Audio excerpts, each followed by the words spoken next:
ఈ రోజు నుంచి శ్రీ మహావిష్ణువుకు ప్రీతిపాత్రమైన వైశాఖ మాసం ప్రారంభమవుతోంది.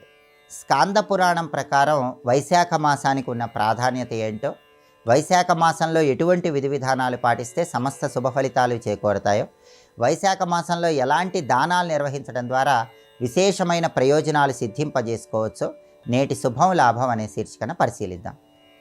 వైశాఖ మాసానికి ఉన్నటువంటి ప్రాధాన్యత గురించి స్కాంద పురాణంలో చాలా అద్భుతంగా చెప్పారు. స్కాంద పురాణం ప్రకారం వైశాఖ మాసాన్ని మాధవ మాసం అనే పేరుతో పిలుస్తారు. ఈ మాసంలో ఓం మాధవాయ నమః, ఓం మధుసూదనాయ నమః ఈ విష్ణునామాలు ఎల్లవేళలా మనసులో స్మరించుకుంటూ ఉంటే విష్ణుమూర్తి సంపూర్ణమైన అనుగ్రహం కలుగుతుంది. అనేక రకాలైనటువంటి తులసి స్వరూపాలలో కృష్ణ తులసితో వైశాఖ మాసంలో విష్ణువుని పూజించడం ద్వారా, విష్ణుమూర్తికి ప్రతిరోజు చందనం సమర్పించడం ద్వారా విష్ణుమూర్తి సంపూర్ణమైన అనుగ్రహానికి ప్రతి ఒక్కరూ సులభంగా పాత్రులు కావచ్చు. అలాగే పరమ పవిత్రమైనటువంటి వైశాఖ మాసంలో ప్రతిరోజు కూడా 144 నిమిషాల పాటు సమస్త తీర్థదేవతలు భూలోకంలో ఉన్నటువంటి నదుల్లో, సముద్రాలలో, మంచినీటి సరస్సులలో, తటాకాలలో ప్రవేశిస్తారని, అందుకే వైశాఖ మాసంలో ఆ ప్రత్యేకమైనటువంటి 144 నిమిషాల కాలంలో ఎవరైతే నదిలో కానీ, చెరువులో కానీ, లేదా మంచినీటి తటాకాల్లో కానీ ఎక్కడైనా స్నానాన్ని ఆచరిస్తారో వాళ్ళకి జన్మాంతర పాపాలన్నీ పటాపంచలు చేసుకోవచ్చని వైశాఖ పురాణంలో, స్కాంద పురాణంలో ప్రామాణికంగా చెప్పారు.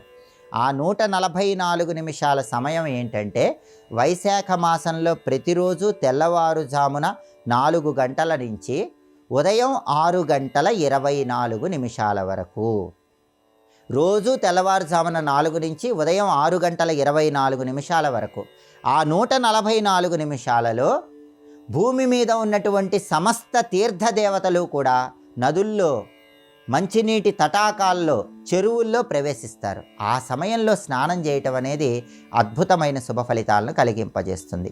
అలాగే పరమ పవిత్రమైన వైశాఖ మాసంలో తులసి కోట దగ్గర దీపం పెట్టడం, తులసి కోటకు ప్రదక్షిణలు చేయటం ద్వారా అపమృత్యు దోషాలన్నీ తొలగింపజేసుకోవచ్చని కూడా పౌరాణిక గ్రంథాలు చెప్తున్నాయి. అలాగే ఈ మాసంలో కొన్ని ప్రత్యేకమైన దేవతా వృక్షాలకు ప్రదక్షిణలు చేస్తే అద్భుత ఫలితాలు కలుగుతాయి. వాటిలో మొట్టమొదటిది వటవృక్షం. అంటే ఈ మాసంలో మర్రి చెట్టుకు ప్రదక్షిణలు చేస్తే చాలా మంచిది. రెండవది అశ్వత్థ వృక్షం. రావి చెట్టుకి ఈ మాసంలో ప్రదక్షిణలు చేయడం ద్వారా విశేషమైన ప్రయోజనాలు చేకూరతాయి. అలాగే స్కాంద పురాణం ప్రకారం ఈ మాసంలో కొన్ని దానాలు ఇస్తే కూడా అద్భుత ఫలితాలు కలుగుతాయి. వాటిలో మొట్టమొదటి దానం, చాలా శక్తివంతమైన దానం, జలదానం. ఎందుకంటే వైశాఖ మాసంలో దాహంతో ఉన్న వాళ్ళకి, ఎండలో సంచరించే వాళ్ళకి మంచినీళ్ళు అందించినట్లయితే 10,000 రాజసూయ యాగాలు, 10,000 అశ్వమేధ యాగాలు చేసిన ఫలితం కలుగుతుందని, ముల్లోకాలలో సంచరించిన ఫలితం కలుగుతుందని, ధనలాభం కలుగుతుందని మనకు పౌరాణిక గ్రంథాలన్నీ తెలియజేస్తున్నాయి. కాబట్టి అన్నిటికంటే గొప్ప దానం జలదానం. అలాగే పరమ పవిత్రమైన వైశాఖ మాసంలో ఎవరైనా సరే గొడుగు దానం ఇచ్చినా, పాదరక్షలు దానమిచ్చిన తర్వాతి జన్మలో రాజుగా పుడతారని, అద్భుతమైనటువంటి భోగభాగ్యాలు లభిస్తాయని కూడా పౌరాణిక గ్రంథాలు తెలియజేస్తున్నాయి. అలాగే ఈ మాసంలో ఎవరైనా సరే నీటి బావులు తవ్వించినట్లయితే వాళ్ళ వంశము ఉద్ధరింపబడుతుంది, వాళ్ళ వంశంలో సత్సంతాన ప్రాప్తిని సిద్ధింపజేసుకోవచ్చు. అలాగే ఈ మాసంలో మజ్జిగ దానం ఇవ్వటం ద్వారా ధనప్రాప్తిని, విద్యాప్రాప్తిని సిద్ధింపజేసుకోవచ్చు. పరమ పవిత్రమైన వైశాఖ మాసంలో పరుపులు కానీ, దుప్పట్లు కానీ దానం ఇచ్చినట్లయితే నిద్రా సంబంధమైన సమస్యలన్నీ తొలగింపజేసుకోవచ్చు. అలాగే చందనము దానమిచ్చిన, పుష్పాలు దానమిచ్చిన ఈ మాసంలో సర్వ సౌఖ్యాలను సిద్ధింపజేసుకోవచ్చు. చందనం దానమిస్తే విష్ణుమూర్తి అనుగ్రహం వల్ల ఇహలోకంలో సర్వ సంపదలు చేకూరతాయి. అలాగే ఈ మాసంలో నీటితో నిండిన కుండ దానం ఇచ్చినట్లయితే, లేదా పానకం నిండిన కుండ దానం ఇచ్చినట్లయితే గయాక్షేత్రంలో పితృదేవతలకి శ్రాద్ధ కర్మలు చేసిన ఫలితం కలుగుతుందని కూడా మనకు పౌరాణిక గ్రంథాలు తెలియజేస్తున్నాయి. గయా చాలా శక్తివంతమైన క్షేత్రం. అక్కడ పితృకార్యాలు చేస్తే పితృదోషాలు తొలగింపబడి పితృదేవతలు ఉన్నత లోకాలకు వెళతారు. ఆ క్షేత్రంలో పితృకార్యాలు చేసిన అద్భుతమైన ఫలితం రావాలంటే వైశాఖ మాసంలో పానకం నిండిన కుండ ఎవరికైనా దానం ఇవ్వాలి.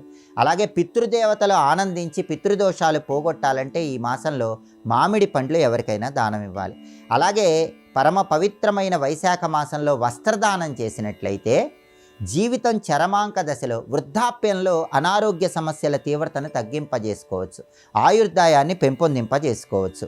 ఇన్ని ప్రత్యేకమైన దానాలు ఈ వైశాఖ మాసంలో ఉన్నాయి కాబట్టి వీటిలో ఏ దానం నిర్వహించినా సరే అద్భుతమైన ప్రయోజనాలు చేకూరతాయి. వైశాఖ మాసంలో బెల్లం దానం ఇచ్చినా, సొరకాయ దానం ఇచ్చినా కూడా సమస్త శుభ ఫలితాలను సిద్ధింపజేసుకోవచ్చు. విష్ణుమూర్తికి ప్రీతిపాత్రమైన మాసం మాధవ మాసం సందర్భంగా ఈ విధి విధానాలు పాటించండి, సమస్త శుభ ఫలితాలను సిద్ధింపజేసుకోండి.